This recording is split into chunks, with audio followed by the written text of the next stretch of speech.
Here about Grasim has something to do with the cement space. So let's focus on the cement theme itself. Yesterday, we saw Adani Group cement stocks. They were under pressure. Deep cuts is what we saw. ACC and Ambuja, by the way, have corrected close to 30% from the 52-week high. So do these Adani cement assets provide an opportunity after the fall? Valuation-wise, well, they could appear fairly palatable. But let's find out from Rakesh Arora, the founder at goindiastocks.com, who joins us. Hi, Rakesh. Good morning. And thanks a lot for joining in. Well, these stocks have fallen off the cliff. There are a couple of those tangible assets that the group has, the Adani Group has.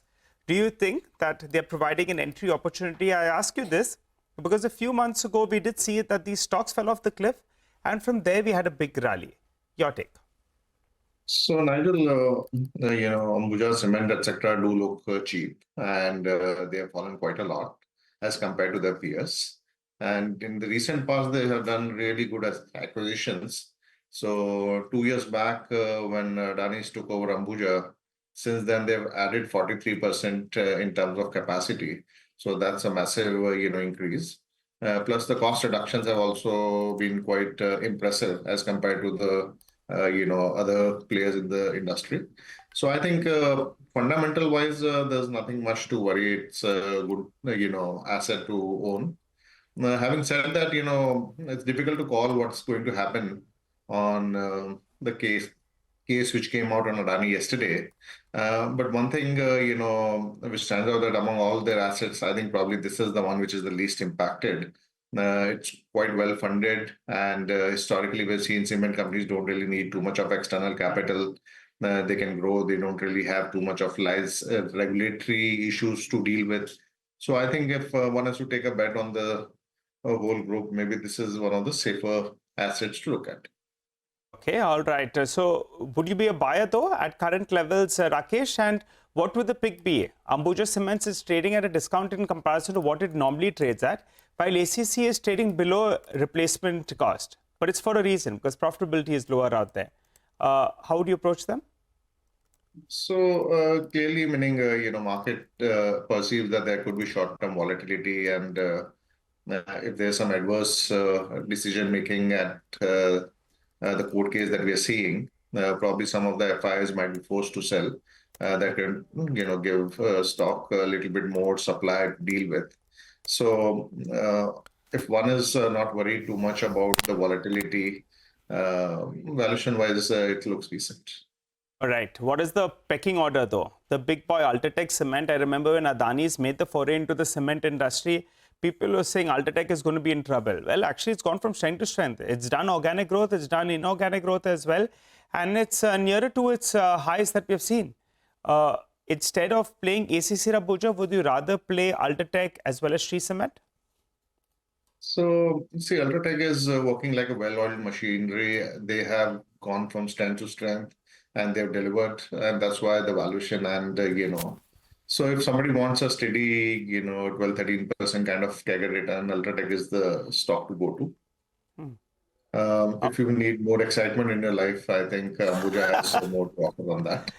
Yeah, but the street wants a lot of excitement, right? They want to play some of these mid-cap companies that could potentially get acquired.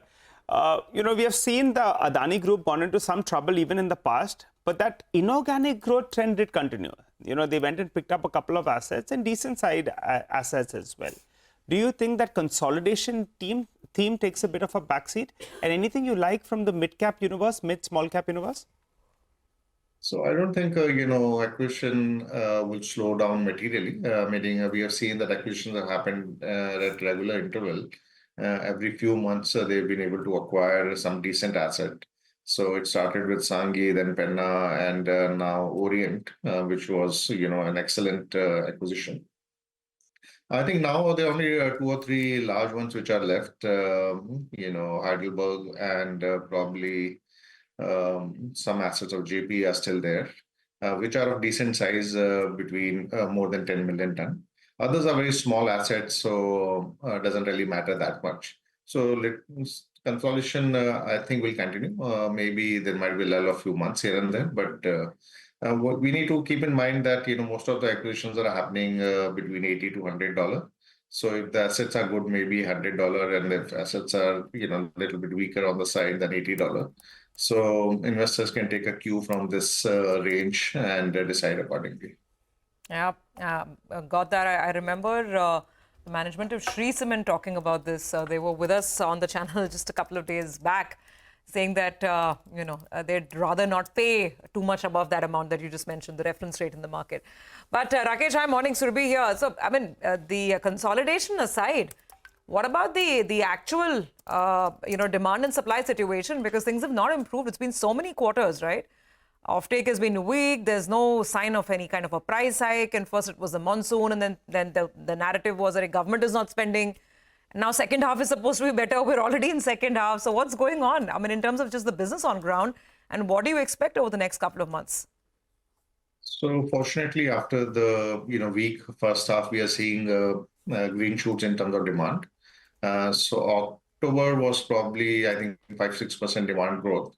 November is going to be a much bigger, maybe 15% plus demand growth, given that it was a low base effect last year. And overall for the quarter, I'm expecting around 8 to 9% pretty easily in terms of demand. So demand looks sorted. Prices have not been sticking because most of the companies, both the large companies, have been very aggressive in pushing their product in the market. So there's a little bit of market share gain, or rather market share war going on, which is hindering prices from going up.